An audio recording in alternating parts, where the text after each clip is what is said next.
बना रहा है, क्या कर रहा है, गोवा को राजधानी बनाया है। ठीक है, अब जो ये गोवा है ना, इस गोवा पे इनका जो आक्रमण हुआ था बीजापुर वाला, ये यहां पे जीत लिया था, गोवा को इन्होंने छीन लिया था। गोवा को छीनने के बाद में गोवा के ऊपर इनका 1961 तक राज्य रहता है। ठीक है, 1961 तक शासन। ठीक है, गोवा के अंदर कितना है इनका शासन, 1961 तक। बाद में 1987 में भारत का ये 25वां राज्य बनता है, भारत का क्या बनता है, 25th राज्य बनता है। क्लियर है क्या, 1961 में आजाद होगा। ठीक है, आजाद कब हुआ, 1961 में आजाद। क्लियर है, तो ये था आपका नीनोदा कुने।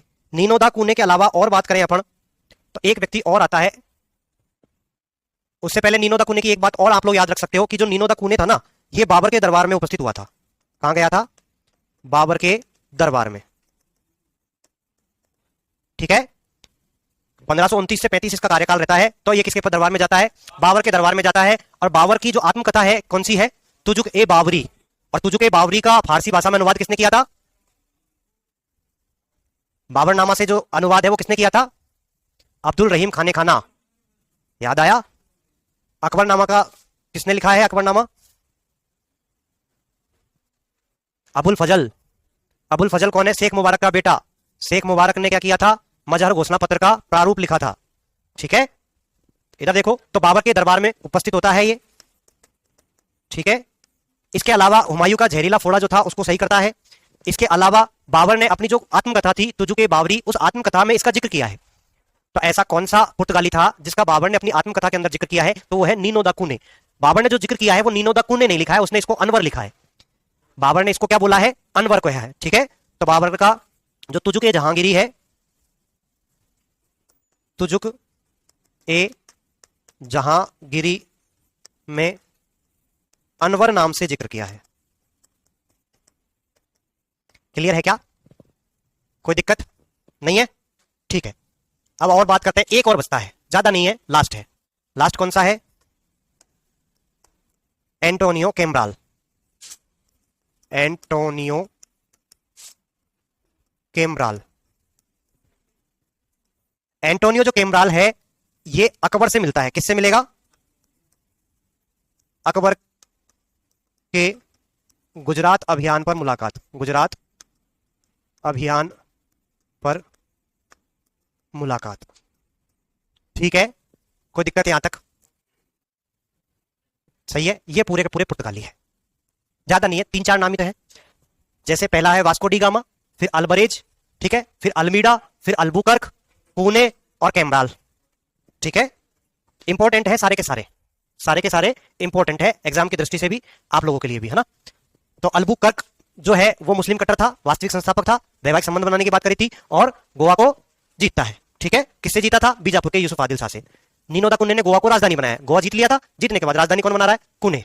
कुने ने बाबर के दरबार में उपस्थित होता है, बाबर इसका जिक्र करता है अनवर नाम से अपनी पुस्तक तुजुके बाबरी में। ठीक है, एंटोनियो केम्ब्राल मुलाकात करेगा किससे, अकबर से, गुजरात विजय के समय। ठीक है, इससे पहले वाले कौन कौन है, तो पहले वाले में अल्मीडा आता है जिसने क्या दिया है, ब्लू वाटर पॉलिसी दी है। ठीक है, अल्बरेज जमोरिन से मुलाकात करता है, जहाज लूटता है, ये काम है। तो ज्यादा बातें नहीं है, लिखो।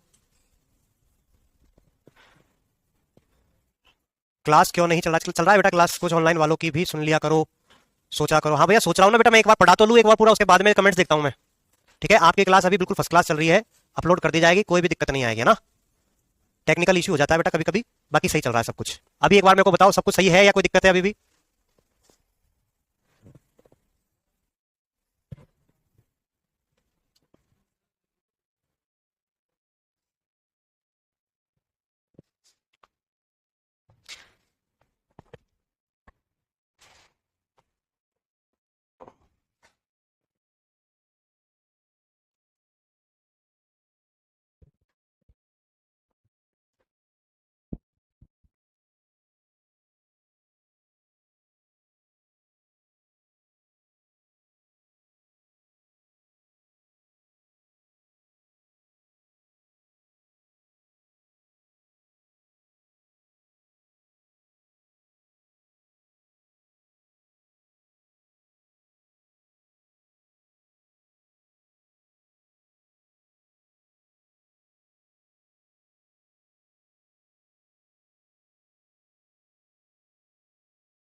गोपनीय। लिख लिया क्या ये?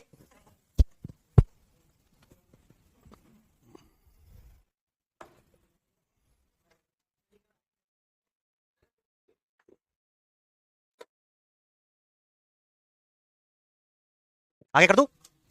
लिख लिया क्या? ठीक है। अरे बाबरी है भैया, इसकी आत्मकथा तो बाबरी होगी ना, जहांगीर क्यों होगी? तुजुक ए बाबरी, ठीक है। हाँ, वो तो लिखने की मिस्टेक है, बाकी टाइपो मिस्टेक। बोला तो मैंने बाबरी था ना, बोला भाई बाबरी था ना। हाँ, मैंने पूरा बताया था तुझे कि बाबरी, उसका बाबरनामा, अब्दुल रहीम खान ने खाना, सारा डिटेल में बताया। तो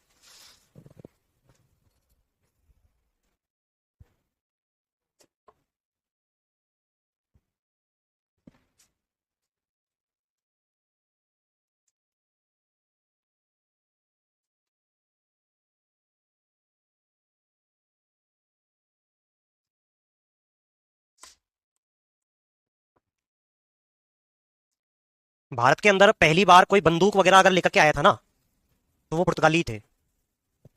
सुनना मेरी बात गौर से, भारत के अंदर पहली बार गोला बारूद या बंदूक लाने का जो श्रेय जाता है वो किसे जाता है? पुर्तगालियों को।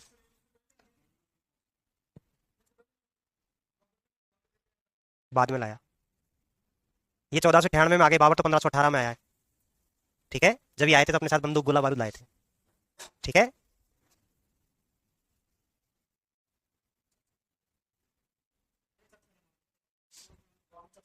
हाँ, चर्च बनी थी पहली बार। चर्च नहीं जानता कि ईसाइयों का अपने जैसे मंदिर होता है, वैसे ईसाइयों की चर्च होती है ना, गिरजाघर जिसको अपन बोलते हैं, क्रॉस का जो चिन्ह वाला बनता है,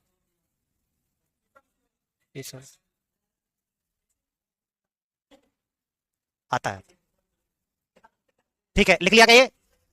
इसके बाद अपन देखते हैं कि भारत में पुर्तगालियों की देन, भारत को पुर्तगालियों की देन, भारत को पुर्तगालियों की देन, यानी कि भारत को पुर्तगालियों ने क्या क्या चीजें दी है। ये दिया है मसालेदार कोफ्ता, क्या ने दिया है, ठीक है। याद रह जाएगा क्या? कोफ्ता तो याद रहता है ना, मसाले वाला कौन सा? मसालेदार कोफ्ते की सब्जी, ठीक है। तो देखना एम से मिला, इधर देखो, मक्का, सुनना बात, काजू, ऑरेंज, पपीता, तंबाकू, आलू, ठीक है। इसके अलावा बंदूक व तोप भारत में लाने का श्रेय, लाने का श्रेय, ठीक है। सुनना मेरी बात, यानी कि भारत में, अब सोचने वाली बात है, 1500 से पहले आलू की सब्जी नहीं बनती थी, सही बात है। और उसके बाद देखो ये क्या दे करके गए, आलू जो हर सब्जी में डाल देते हो आप लोग, डाल देते हो नहीं डाल देते हो? नहीं, है ना। तो ये बातें हैं, काजू, ऑरेंज, पपीता, तंबाकू, आलू, ये सारी चीजें जो है पुर्तगालियों के आने से पहले भारत में नहीं थी, ठीक है। कोई दिक्कत? लिखो। ऐसे पूछा जा सकता है, भारत में तंबाकू एवं आलूओं की देन किसकी है? पुर्तगालियों की। भारत में तंबाकू एवं आलू के लाने का श्रेय किसे जाता है? पुर्तगालियों को जाता है।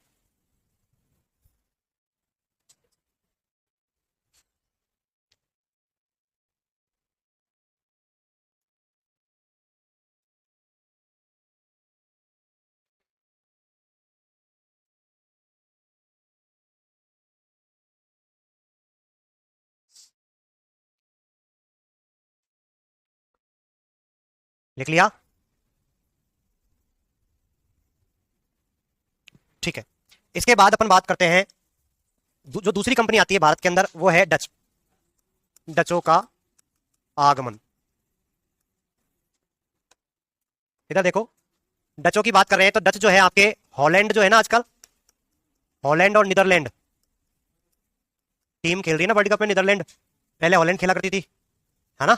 जो हॉलैंड और नीदरलैंड है वहां के जो लोग थे उनको डच कहा जाता है, उनको क्या कहा जाता है? डच कहा जाता है। और वो भी भारत के अंतर्गत मतलब पुर्तगालियों के बाद में जो आते हैं वो कौन आते हैं? डच आते हैं। अंग्रेजों से पहले आ रहे हैं ये, अभी तक अंग्रेजों की एंट्री नहीं हुई है ना, ब्रिटिशर्स की एंट्री नहीं है, अभी सबसे पहले कौन आया है? पुर्तगाली। उसके बाद कौन आए हैं? डच। तो डचों में पहला, सबसे पहला यात्री आता है, पहले क्या आता है, पहला यात्री आता है, उसका नाम है ह्यूगो वान लिसातन। कौन आता है, ह्यूगो वान लिसातन। ये कब आता है, 1583 में। कब आता है, 1583 के अंदर आता है ह्यूगो वान लिसातन। और ये ही इंडिया को सोने की चिड़िया कहता है। इंडिया को जो सोने की चिड़िया जो बोलने वाला व्यक्ति है ना, वो यही है। किसको कहा है, भारत को। किसने कहा है, ह्यूगो वान लिसातन ने कहा है। ठीक है, पहला जो व्यापारी भारत में आता है, डच व्यापारी, पहला व्यापारी वो आता है हाउटमैन। कब आता है, 1595 में। कब आता है, 1595 में। मतलब यहां की तरफ से पहले तो यात्री आया, उसके बाद में कौन आया है, व्यापारी आया है। बात करते हैं इनकी पहली व्यापारिक कोठी जो है, पहली व्यापारिक कोठी, पहली जो व्यापारिक कोठी इन्होंने बनाई थी ना, अब इधर देखना, इस तट को तो कहते हैं मालाबार तट। इधर वाला जो पश्चिमी घाट वाला जो है, इसको तो अपन क्या बोलते हैं, मालाबार तट। और जो पूर्वी घाट वाला है उसको अपन बोलते हैं कोरोमंडल तट। क्या बोलते हैं, कोरोमंडल तट। ठीक है, जो डच आए थे ना, वो डच आए थे पहले यहां से जाकर के इंडोनेशिया पहुंचे, और इंडोनेशिया से फिर भारत आए थे। डच जो आए थे वो कैसे आए हैं, पहले इंडोनेशिया गए थे, फिर इंडोनेशिया से भारत आए। तो भारत में कौन से तट पे आते हैं, कोरोमंडल तट पे आते हैं। कहां पे आते हैं, कोरोमंडल तट पे आते हैं, और यहीं पे सबसे पहले अपनी व्यापारिक कोठियां स्थापित करते हैं। ठीक है, यानी कि इन्होंने जो अपनी पहली व्यापारिक कोठी जो स्थापित की है, वो करी है आंध्र प्रदेश में, मछलीपट्टनम में। मछलीपट्टनम, इसी को मसूलीपट्टनम भी देखा मिल सकता है। मछलीपट्टनम कह दो, चाहे मसूलीपट्टनम। मसूलीपट्टनम कहां पड़ता है, आंध्र प्रदेश में। कहां पड़ता है, आंध्र प्रदेश में। जो पहली व्यापारिक कोठी इन्होंने बनाई थी, वो बनाई थी 1605 में। कब बनाई थी, 1605 में। कोई दिक्कत नहीं है, क्लियर है। बात करते हैं सेकंड व्यापारिक कोठी की। तो जो सेकंड व्यापारिक कोठी बनाई थी, वो बनाई थी 1610 में। कब बनाई, 1610 में। और कहां पे बनाई, पुलिकर। पुलिकर कहां पड़ता है, मद्रास में पड़ता है। क्या कह रहा है, मसूलीपट्टनम, पुलिकर। हाँ, करी तो है, तो क्या दिख रहा है, हाँ, कर रहे है, रे, पुलिकर। आप कैसा दिखा, सही दिख गया, ठीक है। इसके बाद में इधर सुना, अरे आवाज नहीं, इधर देखो, पहली तो कहां पे बनाई है, आंध्र प्रदेश के अंदर, दूसरी मद्रास के अंदर। ठीक है, पुलिकर में। और तीसरी जो बनाएगा वो बनाएगा सूरत में। तीसरी कहां पे बना रहा है, सूरत में। कब बना रहा है, 1617 में। कहां पे है, सूरत में। ठीक है, कोई दिक्कत नहीं है, लिखो। बस डचों में ज्यादा नहीं है। इसके बाद में इनका जो फाइनल अंग्रेजों के साथ में एक युद्ध होगा, वेदरा का युद्ध। कौन सा युद्ध है, वेदरा का। जो वेदरा का जो युद्ध होगा ना, वो मैं तुम्हें आगे लिखवा दूंगा चाहे से। ठीक है, जब अपन प्लासी का युद्ध पढ़ेंगे, प्लासी के युद्ध के बाद में अपन देखेंगे कि जो मीर जाफर था, वो अंग्रेजों की तरफ से बंगाल का क्या बना दिया जाता है, नवाब बना दिया जाएगा। अब बंगाल का नवाब बनने के बाद में अंग्रेज उसको जो परेशान करते हैं, तो वो डचों के साथ मिल जाता है। किसके साथ मिलता है, डचों के साथ में। और डचों के साथ में मिलकर के वो अंग्रेजों के खिलाफ युद्ध लड़ता है। तो अंग्रेज परास्त कर देते हैं किनको, मीर जाफर और डचों को, दोनों को मिलाकर के 1759 की घटना है। ठीक है, क्लियर है। तो डचों का जो सिस्टम खत्म किया है वो अंग्रेजों ने कर दिया है, कोई दिक्कत वाली बात है ही नहीं। और बात क्लियर है, ये तो क्लियर है ना। चाहो तो लिख लो यहीं पे, वेदरा का युद्ध। वेदरा का युद्ध 1759, अंग्रेज और डच, अंग्रेज वर्सेज डच। ठीक है, विजेता कौन है, अंग्रेज। विजेता कौन है, अंग्रेज। कहां पे हो रहा है, बंगाल में। कहां पे हो रहा है, बंगाल के अंदर। वेदरा का युद्ध कहां पे है, बंगाल में है। अंग्रेज और डचों के मध्य में है। जीतेगा कौन, अंग्रेज। ठीक है, करो नोट।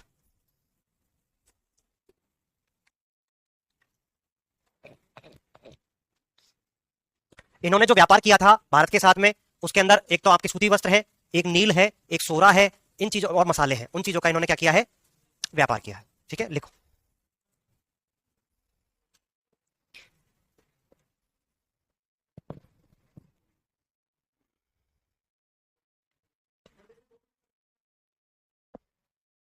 ऑलरेडी है, क्यों है, ऑलरेडी।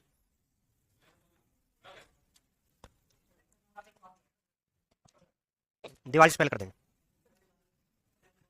ठीक है, लिखो लिखो जल्दी। आप तो पढ़ाई पे ध्यान दो ना यार, तुम्हारे लिए तो जितना ज्यादा पढ़ो उतना ज्यादा बढ़िया है। लिख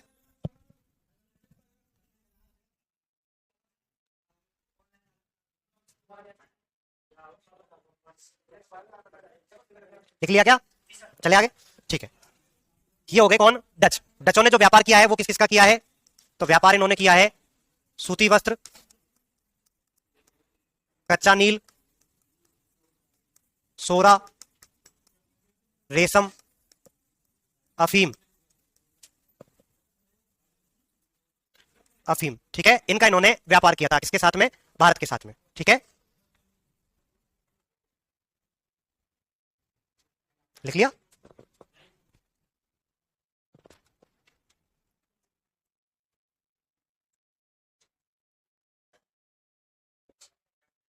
ठीक है, इसके बाद अपन बात करते हैं, देखो अब जो इंपॉर्टेंट है वो आ जाते हैं अंग्रेज, ठीक है, अंग्रेजों का आगमन। सुनना बातें, अरे भाई आवाज नहीं, इंपॉर्टेंट टॉपिक आ गया है, अंग्रेज आ रहे हैं अब सुनना। अब ये सारी चीजों को अगर आप शांति से सुनोगे ना तो आपको पता चलेगा कि अंग्रेज जो है वो भारत में आकर के किस तरीके से बस जाते हैं। कि भाई एक कंपनी है, जो कंपनी भारत में आकर के राज करने लग जाती है। ये कुछ ऐसा हो गया कि भारत की पतंजलि कंपनी है वो अमेरिका में जाकर के व्यापार करने के लिए जाए और वहां पे राज करने लग जाए, पूरे अमेरिका को जितने भी राष्ट्रपति प्रधानमंत्री जो भी कुछ है उन सबको अपना गुलाम बना ले। ये बात हुई। तो ये बहुत, अगर सुनने में अगर देखा जाए तो कितनी बड़ी बात है कि ये कंपनी व्यापार करने के लिए आई और इतना बड़ा भारत है, विदेश है, अपने यहाँ से कहीं व्यापार करने के लिए विदेश में जाए तो अपन को तो व्यापार करना भारी होता है, वहां के लोग जो अपन को व्यापार तक नहीं करने दें अच्छे तरीके से, ठीक है। लेकिन इन्होंने व्यापार करने के अलावा यहाँ के लोगों के ऊपर कब्जा कर लिया है, पूरे के पूरे भारत के ऊपर। तो वो कैसे किया है, क्या सीन रहा होगा, तो वो पूरा सारा आपकी बात शांति से समझोगे तो समझ में आएगा, ठीक है। सुनो, अंग्रेजों की अपन बातें कर रहे हैं, तो अंग्रेजों में सबसे ऊपर तो कौन होता है? क्राउन होता है। कौन होता है? क्राउन, यानी कि जो महाराजा महारानी उनके जो होते हैं वो होता है, आज भी वही होते हैं, ठीक है। हालांकि इसके पास में अभी ज्यादा पावर नहीं है, ज्यादा पावर किसके पास में? प्राइम मिनिस्टर के पास में, लेकिन फिर भी एक नाम के तौर पे अभी भी ये इनको मानते हैं। तो इनका जो सर्वे सर्वा है वो कौन है? क्राउन है, ठीक है। इसी के अंदर अपना कोहिनूर लगा हुआ है, जो इनका ये क्राउन है ना, इसी में क्या लगा हुआ है? कोहिनूर हीरा लगा हुआ है अपना बड़ा भारत का, ठीक है। कहां से मिला था कोहिनूर हीरा?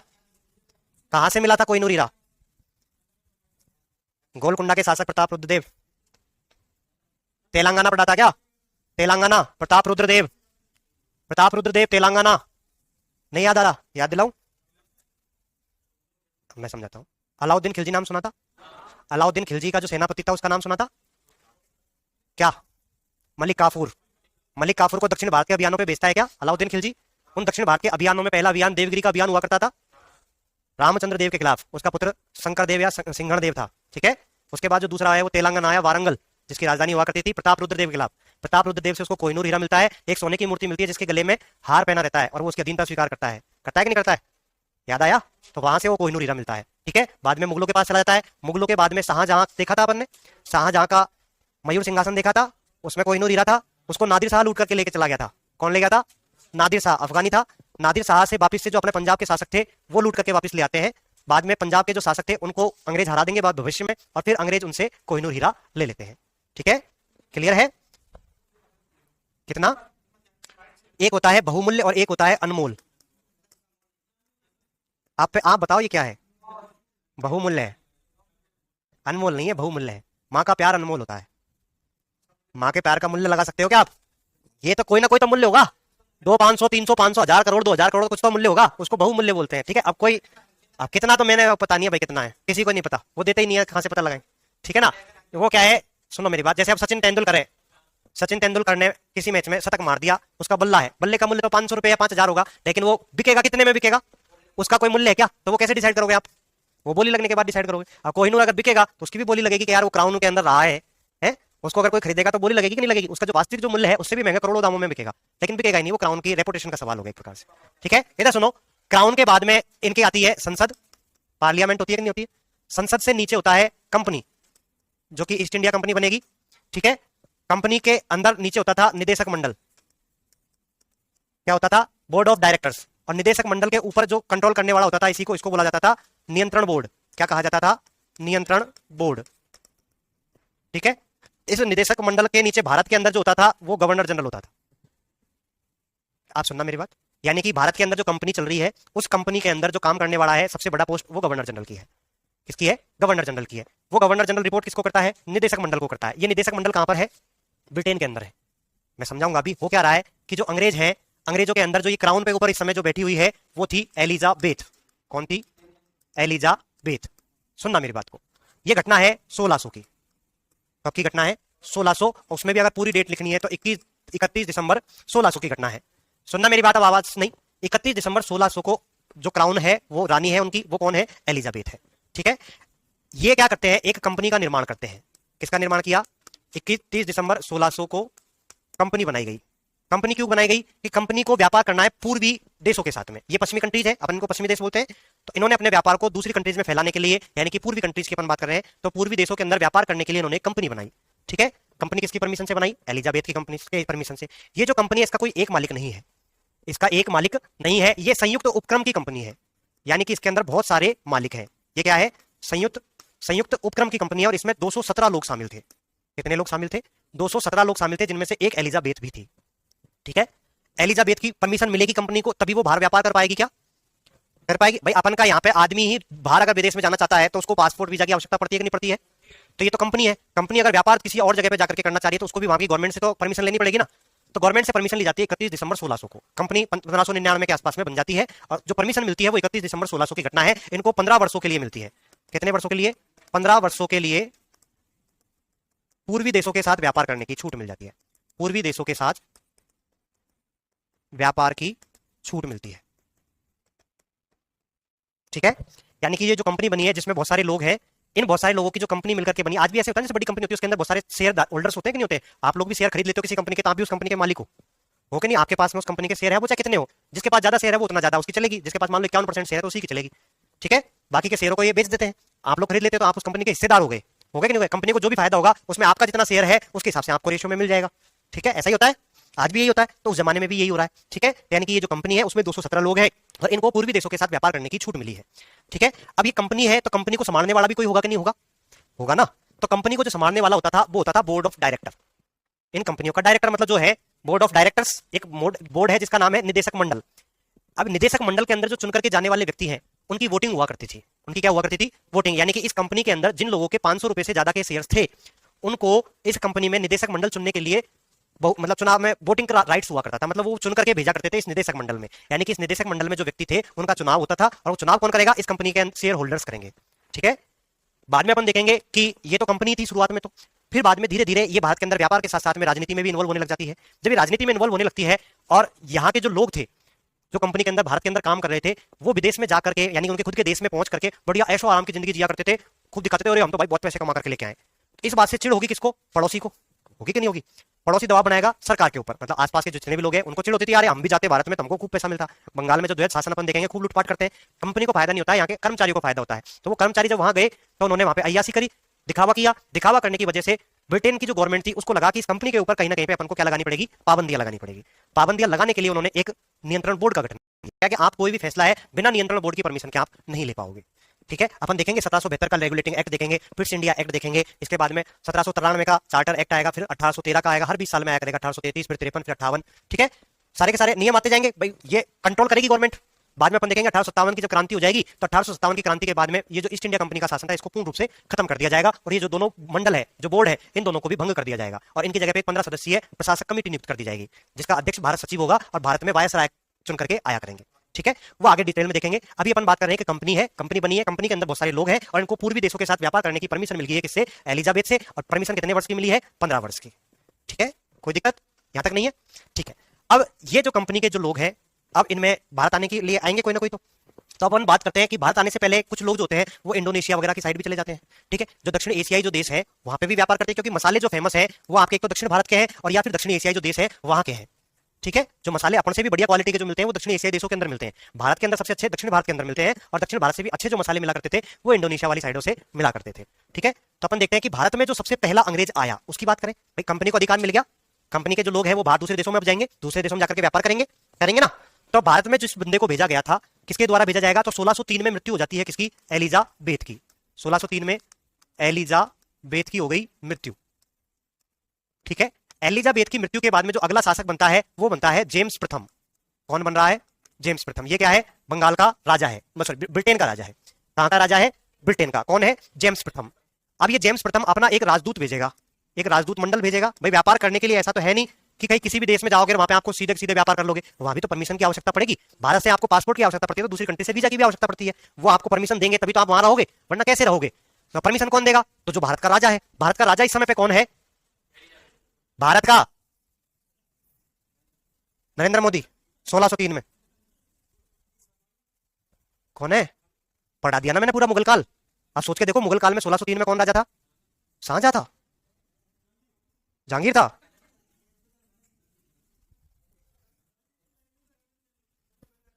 आया था पूछ रहा मैं, ये पूछ रहा हूं 1603 में भारत का राजा कौन था? अकबर था ना। 1605 में अकबर की मृत्यु होती है ना, तो 1603 में तो अकबर ही हुआ। अब सुनना, जेम्स प्रथम जो अपना राजदूत मंडल भेजेगा, इस राजदूत मंडल के हाथ एक चिट्ठी लिख करके भेजेगा। क्या लिख करके भेजेगा? एक चिट्ठी। उस चिट्ठी के अंदर जिस व्यक्ति का जो नाम होता है वो होता है अकबर का। इसका नाम है अकबर का, क्योंकि वो सोचते हैं कि भारत में इस समय पे कौन राजा था? अकबर था। लेकिन अकबर की हो जाती है मृत्यु 1605 में और राजा बन जाता है जहांगीर। ये लोग जो पहुंचते हैं भारत में, ये पहुंचेंगे 1608 में। जो ये राजदूत मंडल जो आएगा भारत के अंदर, ये कब पहुंच रहा है? 1608 में। गौर से सुनना, तो 1608 की ये घटना है। 1608 में जो राजदूत मंडल है, ये राजदूत मंडल में कौन कौन है? तो इसके अंदर जो इसका हेड है वो है विलियम हॉकिंस। कौन है? William Hawkins. ठीक है, विलियम हॉकिंस है राजदूतों में। ये जो विलियम हॉकिंस था, ये आता है भारत में और किससे मुलाकात होगी इसकी? इस समय पे राजा कौन बन गया है 1608 में? पहली बात तो ये कहां पे आता है? तो सूरत बंदरगाह पे आता है। आपसे अगर पूछ ले कहां पे उतरा ये, तो सूरत बंदरगाह पे। सूरत बंदरगाह कहां पे है? गुजरात में। दूसरी बात, कब आया? 1608 में आया। किस जहाज से आया था? जहाज पूछ ले तो हेक्टर जहाज से आया था। किस जहाज से आया था? हेक्टर से। किससे मुलाकात करी? तो मुलाकात करेगा जहांगीर से। तीसरी बात, ये अरबी व फारसी भाषा का जानकार था। अरबी व फारसी भाषा का जानकार था। जहांगीर से जब ये मुलाकात करता है, तो जहांगीर से जो ये बात करता है वो कौन सी भाषा में करता है? जहांगीर से फारसी भाषा में बात करी।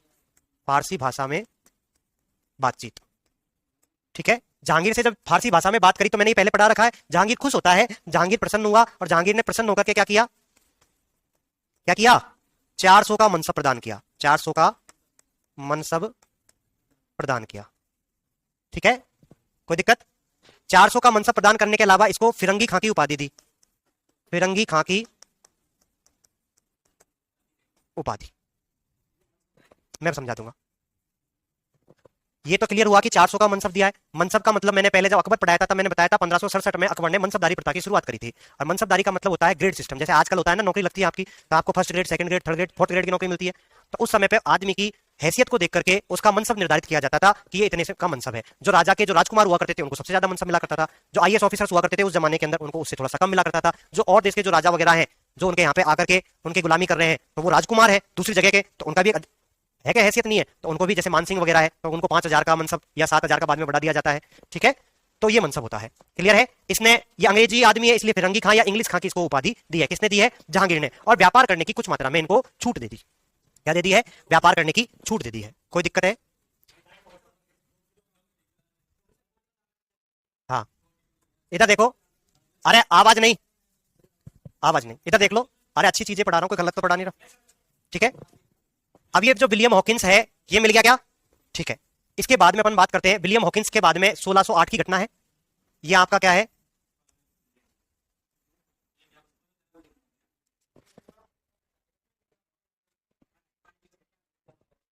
भारत है हल्का फुल्का सा। ठीक है, भारत में इधर आपका क्या पड़ता है? सूरत। इधर क्या है? सूरत है। इधर आंध्र प्रदेश में क्या है? मछलीपट्टनम है क्या? ठीक है, यहां उड़ीसा भी है ऊपर की तरफ, और फिर यहां बंगाल के अंदर पड़ता है आपका हुगली। हाँ, इधर सुनना, ये मैंने ऐसे ही नहीं लिखा है। ये इनकी व्यापारिक कोठियां हैं। ये पहले नंबर की है, ये दूसरे नंबर की है, ये तीसरे नंबर की है और ये चौथे नंबर की है। ये कौन से नंबर की है? चौथे की। इन चार में से जो सबसे इंपॉर्टेंट है वो यही है। हुगली इंपॉर्टेंट क्यों है? क्योंकि बंगाल में है और बंगाल के अंदर ही अपन देखते हैं साम्राज्य का स्थापना करते हैं ये लोग। ठीक है, मैं इन चारों के बारे में समझाऊंगा, सुनना पहले गौर से। 1608 में हो क्या रहा है कि इन्हीं का जो एक अंग्रेज था, वो जो अंग्रेज था 1608 में, मिडिल्टन नाम का एक व्यक्ति था। कौन था? मिडिल्टन। उसने पुर्तगालियों को पराजित कर दिया था। किसको पराजित किया? पुर्तगालियों को। ठीक है, इस बात से कौन खुश होगा? जहांगीर खुश होगा कि नहीं होगा? इधर सुनना और बात सुनना। ये जो सूरत में इन्होंने कोठी खोली है, ये 1608 में बनाई थी। कब बनाई थी? लेकिन बिना परमिशन के बनाई थी। तो आते हो गए स्टार्ट। 1608 में इन्होंने क्या बनाई है? अगर आपसे पूछ ले अंग्रेजों ने पहली व्यापारिक कोठी कब बनाई थी, तो 1608 में बनाई थी। कहां पे बनाई थी? सूरत के अंदर बनाई थी। कहां पे बनाई है? सूरत में। लेकिन ये जो 1608 में कोठी बनाई थी, इसकी परमिशन नहीं मिली थी। इसकी परमिशन नहीं मिली थी 1608 वाली की। और 1608 वाली की जब परमिशन नहीं मिली ना तो उठा करके बाहर फेंक दूंगा। ऐसा अंग्रेजों को कहा जहांगीर ने, ठीक है। तो अंग्रेजों ने काम रोक दिया। अंग्रेजों ने कहा कि यहां नहीं, अंग्रेजों ने सोचा यहां नहीं बाहर चलते हैं। अंग्रेजों ने कहा यहां नहीं बाहर चलते हैं, दूसरी जगह चलते हैं, दूसरी जगह जाकर के स्थापित करेंगे कोठी। कहां पे गए ये? मछलीपट्टनम में। और मछलीपट्टनम में जाकर के 1611 में दूसरी कोठी स्थापित कर दी। फिर भी जब पहाड़ नहीं पड़ी तो मैंने कहा था मिडिल्टन जो था उस मिडिल्टन ने पुर्तगालियों को हराया। पुर्तगालियों को हरा करके जहांगीर खुश हो गया तो जहांगीर ने परमिशन दे दी। जहांगीर ने परमिशन दे दी तो यहाँ पे सूरत वाली जो कोठी बनाई थी उसको कंप्लीट कर दिया जाता है 1613 में। यानी कि सूरत वाली कोठी का काम स्टार्ट तो 1608 में हुआ था, कंप्लीट 1613 में हो जाती है। उससे पहले बीच में मछलीपट्टनम जो थी वहां पे भी क्या हो जाती है, कोठी स्टैब्लिश हो जाती है। कोई दिक्कत नहीं है। एक राजदूत मंडल तो आया था विलियम हॉकिंस के रूप में। जो दूसरा राजदूत मंडल आ रहा है वो आ रहा है sir Thomas Roe. Sir Thomas Roe, Thomas Roe वही है जिसने अजमेर में मुलाकात करी थी जहांगीर से, बताया था मैंने। और जो राजा कर्ण सिंह थे उन कर्ण सिंह को बताया था कि जहांगीर की कर्ण सिंह की बहुत अच्छी दोस्ती है, ठीक है। ये कब आए थे? 1615 में। कब आए हैं? 1615 में। इन्होंने भी जहांगीर से मुलाकात करी है। कहां पे? अजमेर में जहांगीर से मुलाकात, ठीक है। कोई दिक्कत? यहां तक तो कोई दिक्कत नहीं है। 1611 में इन्होंने क्या खोल रखी है? मछलीपट्टनम के अंदर व्यापारिक कोठी खोली थी। अब यहाँ पे व्यापार करने लगे ये लोग। सुनना गौर से, यहाँ व्यापार कर रहे हैं तो यहाँ के जो लोकल लोग हैं वो इनको ऐसा थोड़ी कह देंगे कि भाई आराम से आप लोग कर लो, है। मयूर सिंहासन में भी लगा हुआ था। हाँ बेटा मैंने बताया था। इंग्लिश कहाँ की उपाधि? हाँ इंग्लिश कहाँ की उपाधि दी है, ठीक है। इधर देखो, जब यहाँ के लोकलों ने इनका जब विरोध किया तो इनको बहुत परेशानियों का सामना करना पड़ा शुरुआत के अंदर। भाई नए नए दूसरे देश है, क्या है, दूसरी जगह है, वहां जाकर के आप लोग कर रहे हो तो दिक्कतें तो आएंगी। यदि आप परमिशन नहीं लेते हो तो यहाँ पे सूरत के अंदर तो बिना परमिशन के काम किया था, फिर दिक्कत आई, फिर इन्होंने पुर्तगालियों को हराया तो जहांगीर ने खुश होकर इनको परमिशन दी, ठीक है। वैसे ही मछलीपट्टनम में भी ना बिना परमिशन के क्या करने लग गए थे, कोठी स्टैब्लिश कर ली थी। इस वजह से क्या हो रहा है, वहां के जो लोकल्स है वो इनको परेशान कर रहे हैं। इसके बाद में हैदराबाद का एक शासक आएगा कुतुब शाही, ठीक है। वो कुतुब शाही जो शासक था उसने 1632 के अंदर इनको परमिशन दी, ठीक है, कि आप यहाँ पे व्यापार कर सकते हो। उसको अपन बोलते हैं सुनहरा फरमान। क्या बोलते हैं? सुनहरा फरमान। किसने दिया है सुनहरा फरमान? तो हैदराबाद का शासक है, हैदराबाद के शासक, ठीक है। शाही फरमान में क्या दिया गया है कि 500 पैगोड़ा के बदले, किसके बदले? 500 पैगोड़ा के बदले मुक्त व्यापार। किसके बदले? 500 पैगोड़ा के बदले मुक्त व्यापार कर सकते हो आप। कहां पे? मछलीपट्टनम के अंदर। अब बात कुछ ऐसी हो गई, समझना। एक तो ऐसा है कि आप गवर्नमेंट के बिना कोई धंधा स्टार्ट कर दो बिना परमिशन के, उसमें यदि आपको कोई परेशान भी करेगा तो भी आप गवर्नमेंट के पास में रिपोर्ट दर्ज कराने के लिए नहीं जा सकते हो, नहीं जा सकते हो ना। आप इलीगल काम कर रहे हो, आपकी जो फैक्ट्री है वो इलीगल है। दूसरा ये होता है कि आपने गवर्नमेंट से परमिशन ली, गवर्नमेंट से परमिशन से आपने फैक्ट्री की स्टैब्लिश कर ली। अब यदि आपको कोई भी परेशान करेगा तो आप जाकर के गवर्नमेंट के पास में शिकायत कर सकते हो, कार्रवाई होगी। डर रहेगा कि नहीं रहेगा? तो इसीलिए ये चीज हो रही है कि जब 1611 के अंदर इन्होंने कंपनी स्थापित करी है उस समय पे परमिशन नहीं थी, इसलिए यहाँ के जो लोकल्स थे उनको परेशान करते थे। अब यहाँ के जो राजा है उन्होंने इनको 1632 में, कब की बात है ये? 1632 की बात है। 1632 में क्या कर दिया है? शाही फरमान दे दिया है और 500 पैगोड़ा के बदले में मुक्त व्यापार, यानी कि आप हमको इतना टैक्स दोगे तो बदले में आप फ्री व्यापार कर सकते हो, यहाँ पे कोई आपको परेशान नहीं करेगा। यही बात हुई। अब बात आती है पैगोड़ा क्या है। पैगोड़ा सोने के सिक्के हुआ करते थे जो कि डचों के द्वारा चलाए गए थे। इससे पहले अपन ने डच पढ़े थे, तो जो डच थे उन लोगों ने एक मुद्रा चलाई थी, वो थी पैगोड़ा, ठीक है। और क्या वो भी इसी एरिया के अंदर आए थे? क्या उनकी पहली फैक्ट्री मछलीपट्टनम ही थी क्या? ठीक है, तो इसी एरिया में उन्होंने एक अपनी मुद्रा चलाई है जिसको पैगोड़ा कहा जाता है। किसने चलाया है? डचों ने। तो वो 500 पैगोड़ा के बदले में फ्री व्यापार की परमिशन 1632 में इनको मिल गई है अंग्रेजों को। इसमें किसी को कोई दिक्कत है क्या? नहीं है? सही है, सब कुछ बढ़िया है, ठीक है। तो एक बार इतना नोट करो, फिर आगे की बातें करेंगे, है ना। है? हाँ ऐसे कैसे उतारो, सही लिख ले बेटा। 31 दिसंबर 1600 में कंपनी की स्थापना, ठीक है। क्राउन ताज होता है,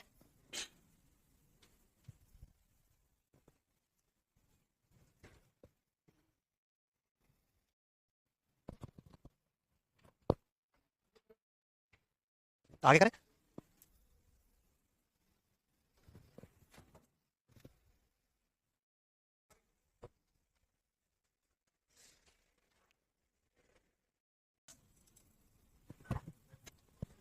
चले आगे, ठीक है। आप सुनना। तो अपन ने देखा, क्या देखा कि एक तो आपकी सूरत के अंदर स्टैब्लिश हो गए हैं ये लोग, और एक कहां पे आ गए हैं? मछलीपट्टनम में, ठीक है। एक सूरत में है, दूसरा कहां पे है? मछलीपट्टनम के अंदर। अब आगे सुनना। अपन बात करते हैं कि जो अंग्रेजों की, जो भारत के अंदर 3 प्रेसिडेंसियां हुआ करती थी, अंग्रेजों की प्रेसिडेंसी। इधर सुनना, यानी प्रेसिडेंसी का मतलब 3 इनके सेंटर हुआ करते थे, 3 केंद्र हुआ करते थे। यानी कि 3 जगह पे अलग अलग जगहों पे ये व्यापार किया करते थे, तो वो प्रेसिडेंसी उनका मुख्यालय कार्यालय कह सकते हो, उनका मेन हेड ब्रांच। ठीक है, प्रेसिडेंसी को कैसे समझ सकते हो, उनकी हेड ब्रांच। ठीक है, जो 3 ब्रांचेज है वो कौन कौन सी है इनकी प्रेसिडेंसियां, एक तो बनेगी बाद में बंगाल। ठीक है, कौन सी बनेगी, बंगाल, एक है बंबई और एक है मद्रास। इधर सुनना, याद कैसे रखना है, BBM, बंगाल, बंबई, मद्रास। इन तीनों के अंदर गवर्नर बना करेंगे, इन तीनों में क्या बना करेंगे, गवर्नर। फिर अपन देखेंगे बंगाल में इनका ज्यादा सिस्टम सेट होता है, इसलिए बंगाल वाला जो गवर्नर रहता है उसके अधीन बॉम्बे और मद्रास वाले को कर दिया जाएगा। ठीक है, तो बंगाल का जो गवर्नर था उसको गवर्नर जनरल बना दिया जाएगा 1772 के रेगुलेटिंग एक्ट के द्वारा। ठीक है, वो आगे अपन बाद में करेंगे, लेकिन अभी तो फिलहाल तीनों है, इन तीनों के अंदर एक एक गवर्नर है। मतलब एक प्रकार से प्रेसिडेंसी क्या हो गई कि भारत में इनके 3 सेंटर बन गए हैं। क्या बन गए हैं, 3 सेंटर है, तीनों सेंटरों पे एक एक गवर्नर को नियुक्त कर दिया गया है और वही सारा सिस्टम को संभालने का काम करते हैं। ठीक है, अब ये तीनों के बारे में अपन थोड़ी सी चर्चा कर लेते हैं। तो सबसे पहले अपन बात करते हैं मद्रास प्रेसिडेंसी की। मद्रास प्रेसिडेंसी की अपन चर्चा कर रहे हैं। तो मद्रास प्रेसिडेंसी जो है, यहां पे इन्होंने एक फोर्ट बनाया है, उस फोर्ट का नाम है फोर्ट सेंट जॉर्ज। अरे फोर्ट सेंट जॉर्ज कहां पे बनाया है, मद्रास के अंदर। ठीक है, कब बनाया है, 1640 में। ठीक है, और यहां का जो गवर्नर बना वो था आयरकूट। ठीक है, कौन बना, आयरकूट। अब एक बात और है, जो मद्रास है, ये मद्रास प्रेसिडेंसी बनने से पहले अपन बात कर रहे हैं, तो मद्रास के अंदर इनका सिस्टम भी तो सेट होना चाहिए ना। तो मद्रास को जो था, इनका एक आदमी हुआ करता था फ्रांसिस डे। कौन था, फ्रांसिस डे। यहां पे एक जगह पड़ती है चंद्र नगर, इसका शासक हुआ करता था। उससे फ्रांसिस डे ने मद्रास को किराए पे ले लिया। कैसे ले लिया, मद्रास को किराए पे। तो अगर आपसे पूछ ले मद्रास को किराए पे किसने लिया था, फ्रांसिस डे ने लिया था। ठीक है, फ्रांसिस डे ने किराए पे ले लिया। ये कुछ ऐसी बात हो गई कि जैसे मान लो अंबानी है, कोई प्रोजेक्ट लाना चाहता है राजस्थान के अंदर, तो कोई गांव है, उसको अशोक गहलोत उसको दे दे, हाँ ये गांव है, यहाँ पे अपना तू सेटअप कर ले। ऐसा ही हुआ, जो कोई कंपनी होती है उसको राजा महाराजा जो होते हैं उस समय जगह दे दिया करते थे कि भाई ये जगह एरिया है, इसको तू डेवलप कर ले, तेरे हिसाब से तू अपने हिसाब से अपनी कंपनी वगैरह यहाँ पे बना सकता है। वैसे ही मद्रास जो था वो उस जमाने में यहाँ के जो शासक थे उसके द्वारा किसको दे दिया गया, फ्रांसिस डे को, कि भाई तू इसके बदले में हमको इतना किराया दे देना। यहाँ पे जैसे इनको मद्रास मिला, इन्होंने यहाँ पे क्या कर लिया है, अपना खुद का सेटअप बिठाना स्टार्ट किया, यहाँ पे अपनी बस्तियां बसाना स्टार्ट किया, यहाँ कॉलोनी बनाना स्टार्ट किया, और वहीं पे इन्होंने अपना एक फोर्ट का निर्माण किया। उस फोर्ट का नाम है फोर्ट सेंट जॉर्ज। और जो मद्रास प्रेसिडेंसी थी, इसका जितना भी प्रशासन, जो मैनेजमेंट जो संभालने का जिम्मेदारी है, वो जिम्मेदारी किस फोर्ट पे है, फोर्ट सेंट जॉर्ज पे। मतलब इस किले के अंदर इनका ऑफिस हो गया, समझ लो क्या हो गया है, ऑफिस हो गया। यहीं पे बैठ करके क्या चला रहे हैं, अपना पूरा सेटअप कर रहे हैं। उसी के अंदर इनका जो सबसे बड़ा अधिकारी जो था इस फोर्ट सेंट जॉर्ज में बैठने वाला प्रथम अधिकारी, वो कौन था, आयरकूट था। क्लियर है क्या, ठीक है, सिंपल सी बात है, नॉर्मल है। ठीक है, ये तो बात हुई किसकी, मद्रास प्रेसिडेंसी की। मद्रास प्रेसिडेंसी यानी कि फोर्ट सेंट जॉर्ज कहां पड़ता है, मद्रास के अंदर पड़ता है। मद्रास को किराए पे किसने लिया था, फ्रांसिस डे ने लिया था। किसने लिया था, यानी कि ये वाली जो लाइन है, इस लाइन को आप इसके नीचे लिख लेना। ठीक है, क्लियर है। तो एक बात हुई कंप्लीट। बात करते हैं दूसरी। दूसरी कौन सी है, बंबई प्रेसिडेंसी। ठीक है, दूसरी कौन सी है, बंबई प्रेसिडेंसी। बंबई में इनका कोई सिस्टम नहीं था ना अभी तक, लेकिन बंबई के अंदर डचों का सिस्टम था। किनका सिस्टम था, डचों का। अब एक घटना घटित हो रही है, बंबई के अंदर पुर्तगालियों का था, डचों का नहीं था। किसका था, पुर्तगालियों का। अब एक घटना घटित हो रही है, एक ब्याह हो रहा है। ब्याह किस किसका हो रहा है, तो ब्रिटेन का जो राजकुमार था, ब्रिटेन के जो राजकुमार थे, बरसेज, पुर्तगाल की राजकुमारी। ठीक है, किस किसका विवाह हो रहा है, यहां पे है ब्रिटेन में चार्ल्स द्वितीय, चार्ल्स द्वितीय, इसका विवाह किसके साथ हो रहा है, तो इसका विवाह हो रहा है पुर्तगाल की राजकुमारी कैथरीन। कैटरीना नहीं है, कैथरीन है। ठीक है, ब्रिटेन का राजा है, पुर्तगाल की राजकुमारी है। पुर्तगाल के अधीन बंबई हुआ करता था, तो पुर्तगाल ने जो बंबई था वो दहेज में दे दिया, बंबई दहेज में दिया। ठीक है, किसको दिया, चार्ल्स द्वितीय को।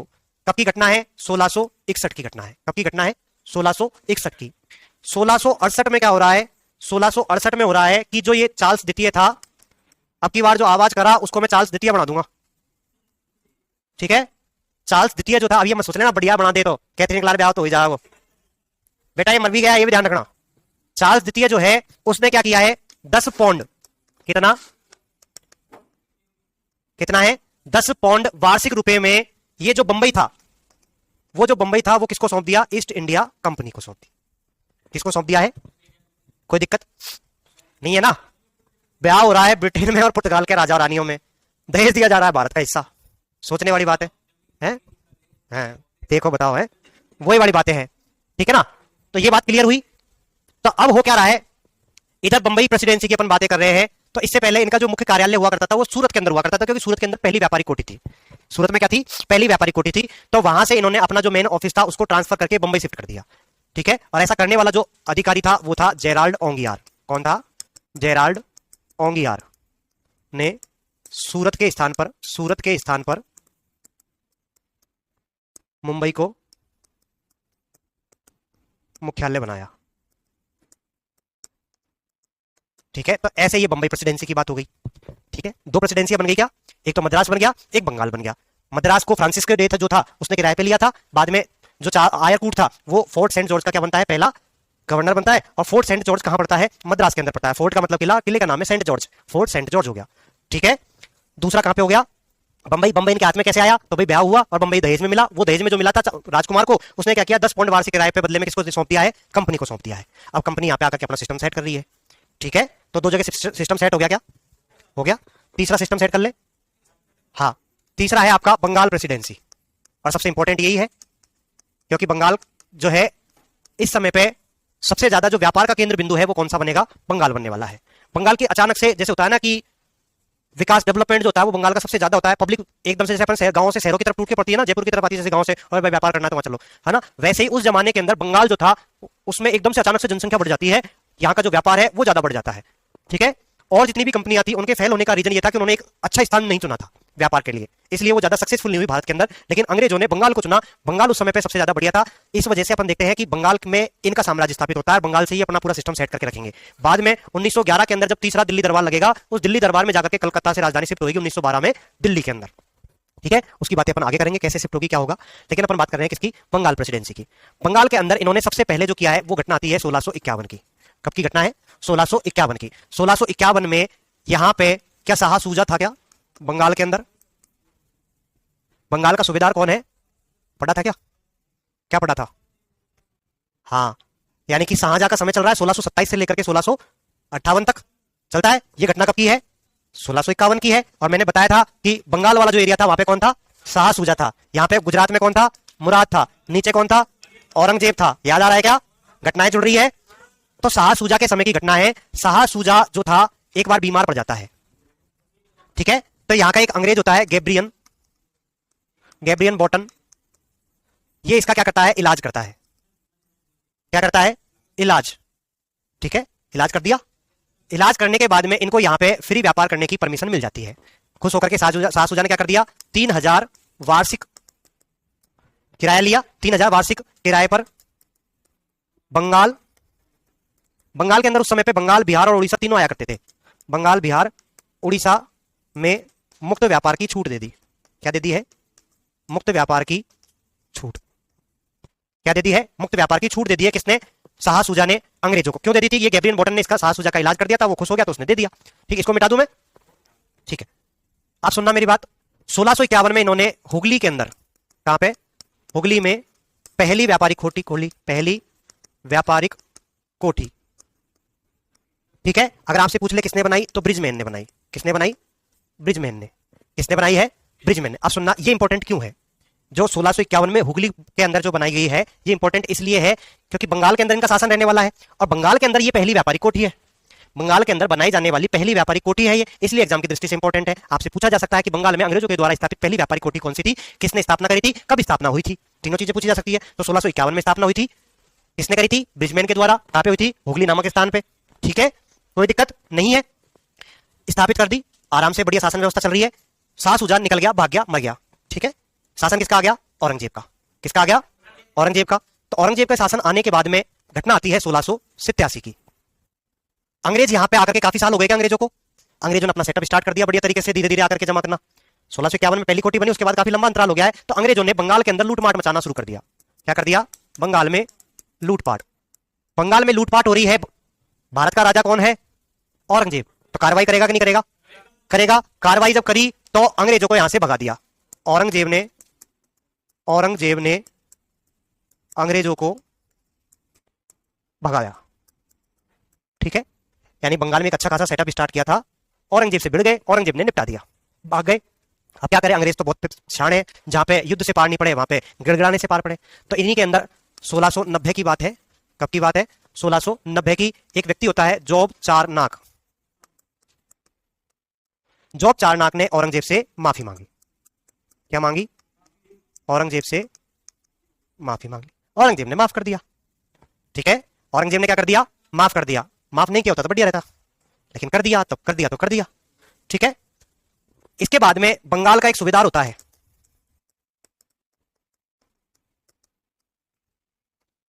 उसका नाम होता है अजीम उस्सान। क्या नाम है? बंगाल का सूबेदार बना, शाह सूजा तो अब नहीं है सूबेदार, औरंगजेब के समय पे यहाँ पे बंगाल का सूबेदार कोई और होगा, तो वो कौन था? अजीम उस्सान था।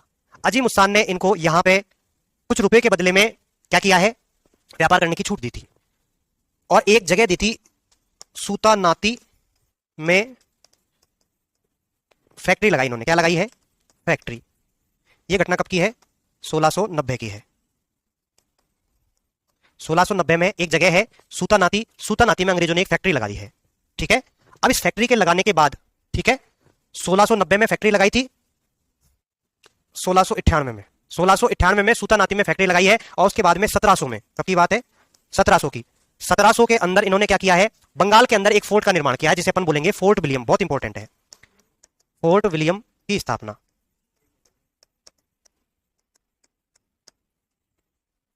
जैसे मद्रास के अंदर सेंट फोर्ट जॉर्ज था, वैसे ही बंगाल के अंदर इनका जो मेन था गढ़, वो कौन सा है? फोर्ट विलियम है। तो आपसे पूछा जा सकता है बंगाल में कौन सा था? Fort William. और फोर्ट विलियम जो है उसकी स्थापना 1700 में होती है। ठीक है, और फोर्ट विलियम के अंदर जो बनता है वो चार्ल्स आयर बनता है, पहला गवर्नर। जैसे उसमें आयर कूट था, यहाँ पे चार्ल्स आयर बनेगा। ठीक है, ये तो बात हुई फोर्ट विलियम की स्थापना हो जाती है सूतानाती में। और फोर्ट विलियम की जो स्थापना हो रही है ना, ये हो रही है कलकत्ता में।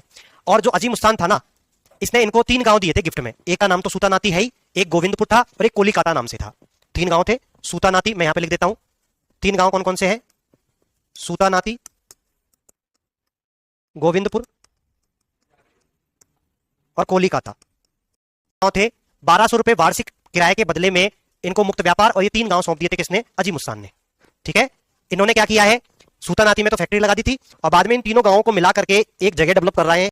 सूतानाती में तो फैक्ट्री लगा दी थी, और बाद में इन तीनों गांवों को मिला करके एक जगह डेवलप कर रहे हैं। वहां पे फैक्ट्री लगाई है, वहीं पे तीनों को मिलाकर के जो जगह बना रहे हैं, उसी को बाद में कलकत्ता कहा जाएगा। इसे क्या कहा जाएगा? कलकत्ता। जो कलकत्ता बना है वो इन तीनों से ही मिलकर के बना था। ठीक है, कलकत्ता बन गया।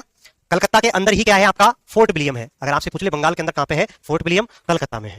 कहां पे है? कलकत्ता में। ठीक है, कब बना था? 1700 के अंदर। क्लियर हुई क्या ये बातें? तो एक बार फिर से अपन बंगाल वाला देख रहे हैं अभी, ताकि रिवाइज हो जाए, अपन को समझ में आ जाए बंगाल में क्या क्या हुआ। बंगाल प्रेसिडेंसी की बात करी, 1651 में शाह सूजा जो था उसका इलाज किया था। इलाज करने के बाद में शाह सूजा ने इनको 3000 रुपए के बदले में क्या दे दिया है? छूट दे दी है मुक्त व्यापार की। तो इन्होंने यहाँ पे कोठी बना ली हुगली के अंदर 1651 में। उसके बाद में यहाँ पे काफी समय तक रहने के बाद बंगाल में लूटपाट करते हैं, औरंगजेब इनको भगा देता है। 1690 में जोग चारनाक द्वारा माफी मांग ली जाती है। माफी मांगने के बाद में दोबारा से इनको सिस्टम सेट करने के लिए दे दिया जाता है। बंगाल का सूबेदार था अजीम उस्तान, उसके द्वारा उन्होंने 1200 रुपए वार्षिक किराया लिया, और उसके बदले में इनको 3 गांव भी दे दिए और फ्री व्यापार करने की छूट भी दे दी। जो 3 जगह मिली थी उनको मिलाकर के इन्होंने कलकत्ता का निर्माण किया है, और वहां पे किसका निर्माण किया है? फोर्ट विलियम का। फोर्ट मतलब किला है, वहां पे किले का निर्माण किया है जिसका नाम क्या है? Fort William. ठीक है, बात करते हैं, लेकिन अभी कोई इतना ज्यादा बड़ी बात तो हो नहीं गई बंगाल के अंदर आकर के। अब इसके बाद में घटना आती है 1715 की। कब की घटना है? 1713 है ये। ठीक है, 1715 ही कर लो ना, 1715। ठीक है, 1715 की घटना है। 1715 में मुगल शासक कौन है जरा बताओगे क्या? फर्रुखसियर है क्या? है ना, इधर सुनना, कौन है? फर्रुखसियर है। फर्रुखसियर क्या है? मुगल शासक है। इधर सुनना, बहुत इंपॉर्टेंट है ये वाली बात, है ना। तो फर्रुखसियर से मिलने के लिए एक राजदूत मंडल भेजा जाता है अंग्रेजों का। उसके अंदर 3 लोग होते हैं। ठीक है, जॉन सरमन, ठीक है, एक होता है डॉक्टर हैमिल्टन, और एक होता है ख्वाजा सेदुर्द। ख्वाजा सेदुर्द। जो ख्वाजा सेदुर्द था ये द्विभाषिया था। द्विभाषिया मतलब ट्रांसलेटर। भाई इनकी बातचीत जो होगी फर्रुखसियर से, तो वो बातचीत अंग्रेजों पे इन पे थोड़ी आती है, हर कोई विलियम हॉकिंस थोड़ी है। ठीक है, इनको थोड़ी आता है, तो ये अपने साथ में ट्रांसलेटर भी साथ में लेकर के गए थे। एक डॉक्टर इनके साथ में गया था। फर्रुखसियर उस समय पे कुछ बीमार चल रहा था। ठीक है, तो जो डॉक्टर हैमिल्टन था उसने क्या किया है? फर्रुखसियर का इलाज कर दिया। जब फर्रुखसियर का इलाज कर दिया तो फर्रुखसियर प्रसन्न होगा क्या? प्रसन्न हो गया। तो इसने एक शाही फरमान रिलीज करा। क्या किया है? शाही फरमान। गौर से सुनना, फर्रुखसियर ने दिया है शाही फरमान, और ये जो शाही फरमान था इसी को अंग्रेजों का या कंपनी का मैग्ना कार्टा कहा जाता है। इसे क्या कहा जाता है? कंपनी का मैग्ना कार्टा। इसे क्या कहा जाता है? कंपनी का मैग्ना कार्टा। मैग्ना कार्टा एक विशेष अधिकार पत्र होता है, तो इसको कंपनी का विशेष अधिकार पत्र कहा गया है। ठीक है, जैसे अपने मौलिक जो अधिकार मिलते हैं ना अपन को, वैसे उधर ब्रिटेन वगैरह की साइड में एक मैग्ना कार्टा था, उसके जरिए मिले थे, तो इसलिए अपन बात कर रहे हैं शाही फरमान क्या है, कंपनी का मैग्ना कार्टा है। इसके अंदर क्या क्या बातें थी वो मैं भी बताऊंगा। इनका जो उद्देश्य था, ये जो मंत्रिमंडल, ये जो राजदूत गए थे, इनका उद्देश्य क्या था कि ज्यादा से ज्यादा इलाके अपन को मिल जाए जहां पे अपन व्यापार कर सकें। ठीक है, तो व्यापार करने के लिए, व्यापार के लिए अधिक क्षेत्र मिल जाए, ये उद्देश्य था एक तो। ठीक है, दूसरा उद्देश्य ये था कि इनके जो सिक्के सिक्के ढालने के लिए इनको परमिशन मिल जाए, सिक्के ढालने की अनुमति, ये इनका उद्देश्य था। ठीक है, जो ये शाही फरमान था, इस शाही फरमान के अंदर तीन बातें आती है। पहली आती है 3000 वार्षिक कर के बदले बंगाल, बिहार और उड़ीसा में मुक्त व्यापार। ठीक है, दूसरा 10,000 रुपए वार्षिक कर के बदले सूरत में, कहां पे, सूरत में या गुजरात कह सकते हो, मुक्त व्यापार। ठीक है, और तीसरा है सिक्के ढालने की अनुमति, सिक्के ढालने की अनुमति। ठीक है, ये इसकी कुछ मेन बातें हैं। हालांकि इनको जमीन लेने का इनका अधिकार भी मिल जाता है। ठीक है, किसी से जमीन खरीद करके रख सकते हैं, वो अधिकार भी मिलता है। तो शाही फरमान को क्या कहा जाता है, कंपनी का मैग्ना कार्टा कहा जाता है, जो कि इसको किससे मिला था, फर्रुखसियर को। किसने दिया था, मतलब गया कौन कौन था, वो जॉन सरमन था, डॉक्टर हैमिल्टन था और ख्वाजा सेदुर्द थे। ये तीन लोग गए थे। क्या, कौन कौन गए हैं, जॉन सरमन, डॉक्टर हैमिल्टन और ख्वाजा सेदुर्द गए हैं। ठीक है, ये इनका राजदूत मंडल था जो मिलने गया था किससे, फर्रुखसियर से। फर्रुखसियर का इलाज किसने किया था, डॉक्टर हैमिल्टन ने किया था। उद्देश्य क्यों गए थे मिलने के लिए, तो व्यापार के लिए अधिक क्षेत्र मिल जाए, इसके लिए गए थे। दूसरा, इनके सिक्के ढालने की अनुमति मिल जाए, इसके लिए गए थे। तो इनको देखो क्या क्या चीजें मिल गई है कि भाई 3000 रुपए में तो बंगाल, बिहार, उड़ीसा तीनों मिल गए हैं। दूसरी बात, 10,000 रुपए के वार्षिक करके बदले में सूरत और मिल गया इनको। ठीक है, तीसरी बात, सिक्के ढालने की इनको क्या मिल जाती है, परमिशन मिल जाती है। कोई दिक्कत इसमें नहीं है, समझ में आ गया। तो यहां पे इस तरीके से इनको बंगाल के अंदर अपना सिस्टम सेट करने में कोई दिक्कत नहीं होती है। ठीक है, अब ये बढ़िया सिस्टम सेट हो गया ना बंगाल में। आगे बंगाल में और कैसे काम करेंगे वो अपन आगे देखेंगे, लेकिन ये तो इतना समझ में आया, अंग्रेजों का भारत के अंदर आगमन के अंदर इतना ही है। ठीक है, इसके बाद अपन देखते हैं फ्रांसीसियों का भारत में आगमन। ठीक है, फिर अंग्रेज और फ्रांसीसी आपस में लड़ेंगे, उनको भी देखेंगे। ठीक है, एक बार ये नोट करो, कहां तक लिख लिया था, यहां से है ना, बंगाल से लिखना था, बंबई से लिखना था, बंबई से लिख लो भैया।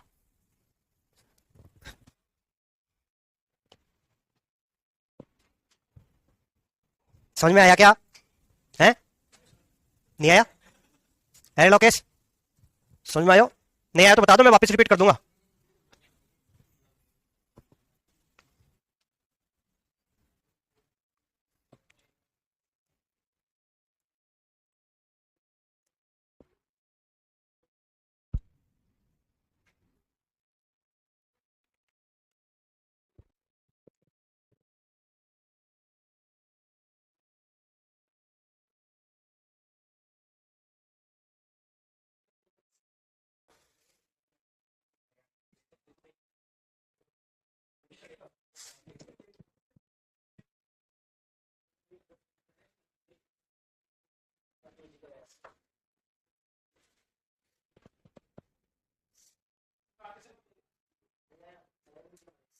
कम से डर होगा,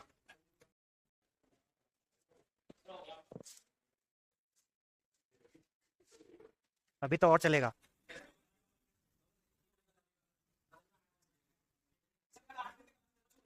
महामैराथन,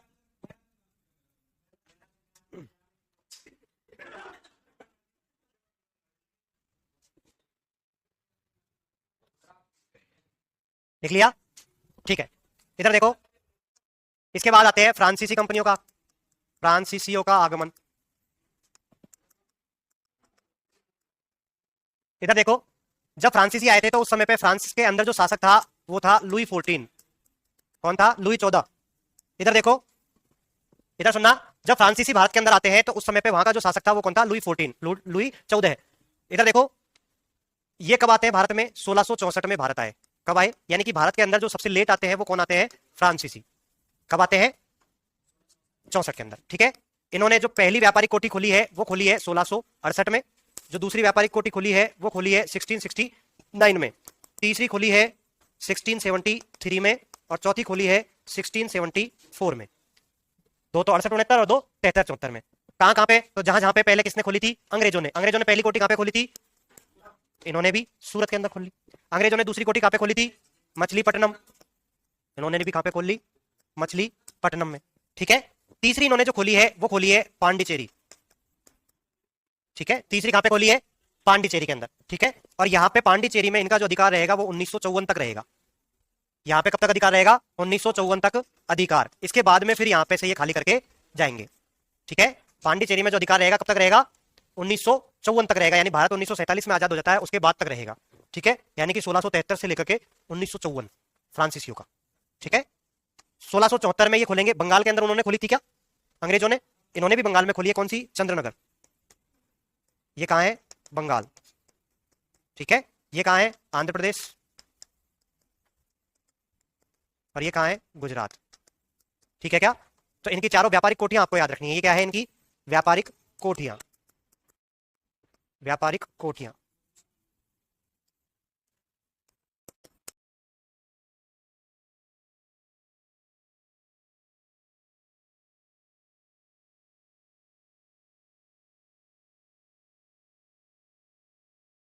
ठीक है।